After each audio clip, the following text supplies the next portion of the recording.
Assalamu alaikum, dear students. How are you? 10th class. Today we are going to discuss characteristics of sound. अब characteristics of sound में हम पहली characteristics और उसके factor previous lecture में हम discuss कर चुके हैं, and that was loudness and its factor.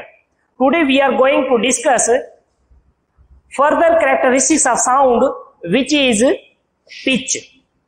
तो सबसे पहले हम पिच को क्या करेंगे, डिफाइन करेंगे, जो कि कैरेक्टरिस्टिक्स है साउंड की, जिसमें हमारे पास है कि pitch is the characteristics of sound by which we can distinguish between a shrill and grave sound. Sound की वो खसूसियात जिसमें हम श्रिल एंड ग्रेव साउंड में डिफरेंशिएट कर सके. श्रिल साउंड कौन सी होती है? बारीक आवाज. एंड ग्रेव भारी आवाज. बारीक और भारी आवाज में फर्क पैदा करने का नाम क्या है हमारे पास? पिच. कि साउंड की वो खसूसियत, वो प्रॉपर्टीज जिसमें हम shrill sound and grave sound में डिफरेंशिएट कर सके. बारीक और भारी आवाज में फर्क पैदा करने का नाम क्या है हमारे पास? पिच. अब पिच किस चीज के ऊपर डिपेंड करती है? पिच डिपेंड करती है फ्रीक्वेंसी के ऊपर. It depends upon frequency. जितनी ज्यादा फ्रीक्वेंसी होगी साउंड की, इसका मतलब है उसकी पिच उतनी ज्यादा होगी. Higher pitch means higher frequency, low pitch means low frequency. अब साउंड की फ्रीक्वेंसी अगर हाई होगी तो हम सिंपली कहेंगे कि साउंड की जो पिच है वो क्या है? हाई है. अगर साउंड की फ्रीक्वेंसी जो है वो लो है तो हम कहेंगे कि साउंड की जो पिच है वो क्या है हमारे पास? लो है. इसकी एग्जांपल्स में हम देखते हैं. एग्जांपल्स में हमारे पास है voice of ladies is shrill end of high pitch. तो लेडीज की जो आवाज होती है वो मोर श्रिल होती है एज कंपेयर टू जेंट्स.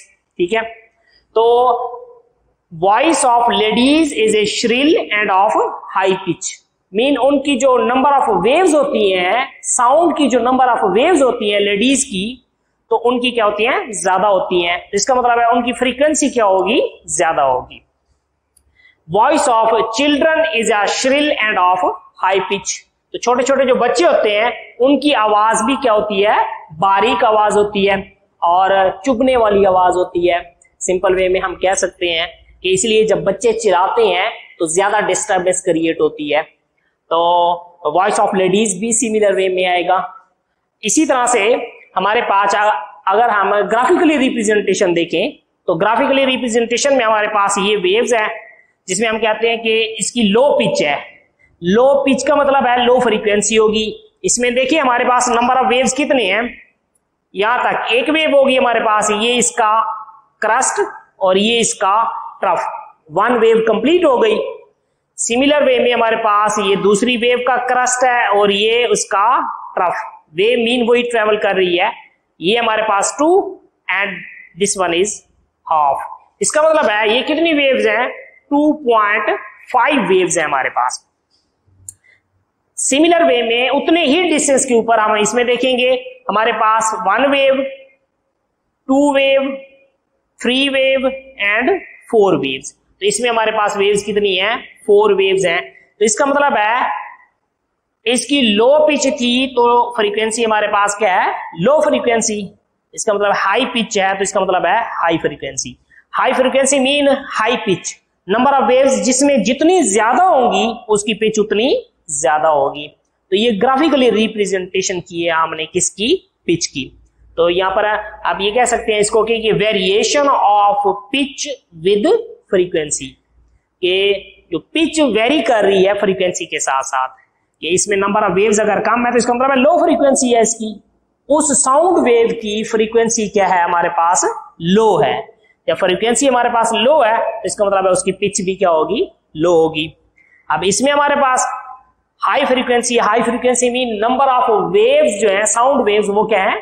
ज्यादा है. एक्चुअली फ्रीक्वेंसी होता है नंबर ऑफ वेव्स पर सेकेंड या नंबर ऑफ ऑसिलेशन पर सेकेंड, कि किसी एक सेकेंड में कितनी वेव्स पास आउट होती हैं उसको हम क्या बोलते हैं? फ्रीक्वेंसी. जो कि हमने पहले चैप्टर में इसको डिस्कस किया हुआ है. जिसका यूनिट क्या है, हर्ट्ज पर सेकंड या फिर हर्ट्ज फ्रीक्वेंसी का यूनिट है। तो ये तो हमारे पास हो गई वेरिएशन। ये हमने डिस्कस किया है किसको, साउंड की कैरेक्टरिस्टिक्स, पिच को। अब हम डिस्कस करते हैं क्वालिटी।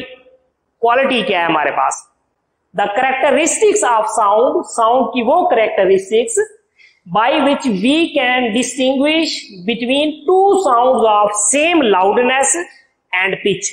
इसका मतलब है साउंड की वो खसूसियात जिसमें दो साउंड्स की अगर सेम क्या हो हमारे पास लाउडनेस हो और सेम क्या हो पिच हो, लेकिन उसके बावजूद भी हम उसमें क्या कर सके, डिफरेंशिएट कर सके, क्योंकि every person sounds quality is different.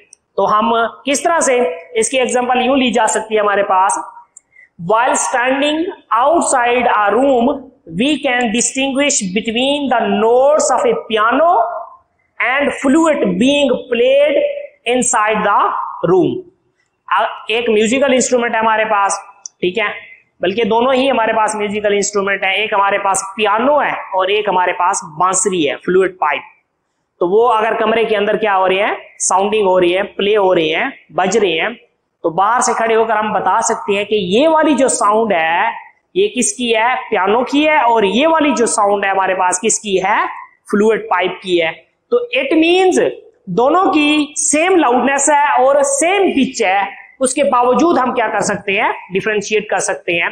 Similar way में इसकी एग्जांपल ये भी हो सकती है कि एक ही क्लासरूम के अंदर दो स्टूडेंट्स आपस में बातें कर रहे हैं, बाहर से हम खड़े होकर ये बता सकते हैं कि ये अली की आवाज है और ये असलम की आवाज है, अगर हमने उनको पहले सुना हुआ होगा तो ये कैसे, क्योंकि दोनों जेंट्स हैं, दोनों की आवाज में फर्क है, और वो क्या हमारे पास उनकी साउंड्स की क्वालिटी की बेस पर, उनकी साउंड्स की क्वालिटी की बेस पर हमने क्या किया, डिफरेंशिएट किया कि ये हमारे पास असलम है और ये हमारे पास अली है।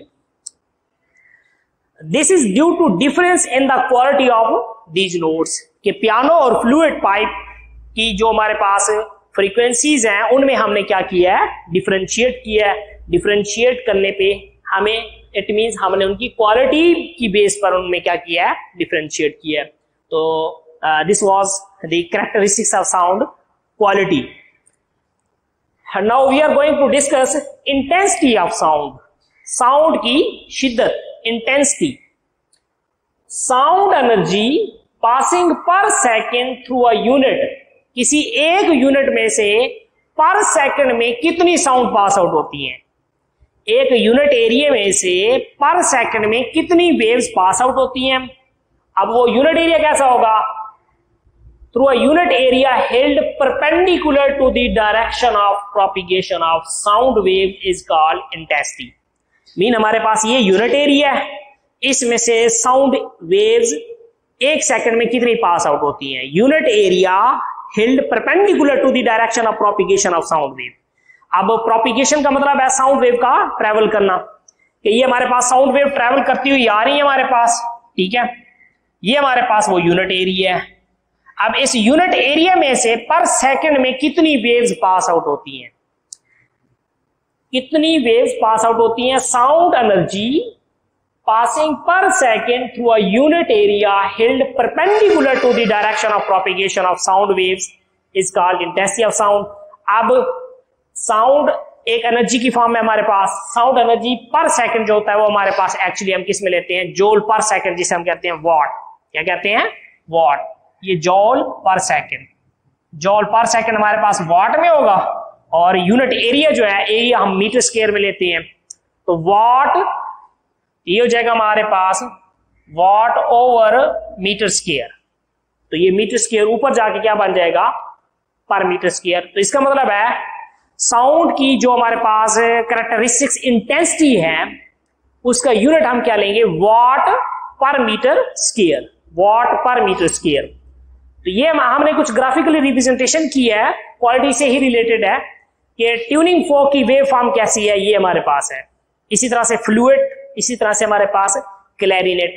तो ये देखिए तीनों की वेव्स फॉर्म में आपको डिफरेंस नजर आएगा, और ये डिफरेंस होता है एक्चुअली क्वालिटी की बेस पर, कि different sounds have different qualities. तो उनकी वेव फॉर्म हमने यहाँ पर ट्राई की है बनाने की। ट्यूनिंग फोक की ये वेव फॉर्म है हमारे पास, और फ्लूइड पाइप की हमारे पास ये वेव फॉर्म है, और क्लैरिनेट की हमारे पास ये वेव फॉर्म है। तो वेव फॉर्म को देखकर भी हम साउंड की क्वालिटी को क्या कर सकते हैं, डिस्कस कर सकते हैं। तो ये आज के हमारे पास टॉपिक में हमने डिस्कस किया क्या, कैरेक्टरिस्टिक्स ऑफ साउंड। उसमें हमारे पास क्या, पिच, सेकेंड हमारे पास क्या है, quality, and the third one is intensity of sound. तो इससे प्रीवियस लेक्चर में हमने एक इसकी कैरेक्टरिस्टिक्स डिस्कस की थी, और वो थी हमारे पास लाउडनेस एंड इट्स फैक्टर। तो इंशाल्लाह नेक्स्ट लेक्चर में हम फर्दर जो टॉपिक होगा उसको हम क्या करेंगे, कैरी करेंगे। अल्लाह हाफिज।